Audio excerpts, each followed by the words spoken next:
Junnar police Thane हद्दीमध्ये आज दिनांक 19/7/2026 रोजी रात्री नगर परिषद शाळा क्रमांक 4 शुक्रवार पेठ जुन्नर परिसरामध्ये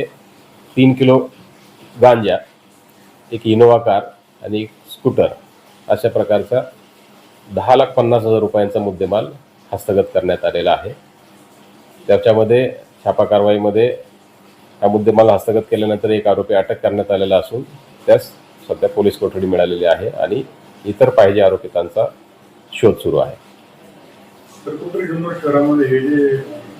नशेचं प्रमाण आहे ते खूप वाढताना दिसते, पालकांना काय आवाहन करलेलं आहे? त्याच्यामध्ये माननीय पोलीस अधीक्षक पुणे ग्रामीण सरांचे आदेश आहेत, से नो टू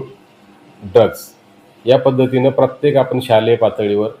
सामाजिक संस्थांमध्ये जनजागृतीपर कार्यक्रम घेत आहोत आणि पालकांना आणि एकंदरीत नागरिकांना या दृष्टीनं हेच आव्हान आहे की आपण या अशा पद्धतीच्या कुठल्याही प्रकाराला थारा दिला नाही पाहिजे आणि जर असे प्रकार आपल्यासमोर कुठे जर घडताना दिसत असतील किंवा आपल्याला काही माहिती असेल तर ती गोपनीयरित्या पोलीस ठाणे सांगू शकतात किंवा डायल 112 या क्रमांकावर संपर्क साधून त्याची माहिती देऊ शकतात। सदरची कारवाई माननीय पोलीस अधीक्षक पुणे ग्रामीण यांच्या आदेशाने माननीय अपर पोलीस अधीक्षक पुणे विभाग, उपविभागीय पोलीस अधिकारी श्री धनंजय पाटील जुन्नर उपविभाग यांच्या मार्गदर्शनाखाली प्रभारी पोलीस निरीक्षक स्वतः मी, सहाय्यक पोलीस निरीक्षक संदीप मोरे, पोलीस हवालदार भालेराव, पोलीस हवालदार हंडे, पोलीस शिपाई सातपुते, पोलीस शिपाई वाघमारे, पोलीस शिपाई पावडे, पोलीस शिपाई केंद्रे,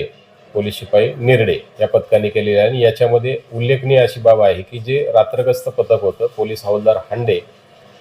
पोलीस शिपाई सातपुते आणि पोलीस शिपाई वाघमारे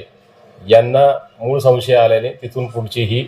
सगळी कारवाई आपल्याला करता आलेली आहे। या रात्रगस्त पथकाचं यामध्ये उल्लेखनीय असं काम आहे।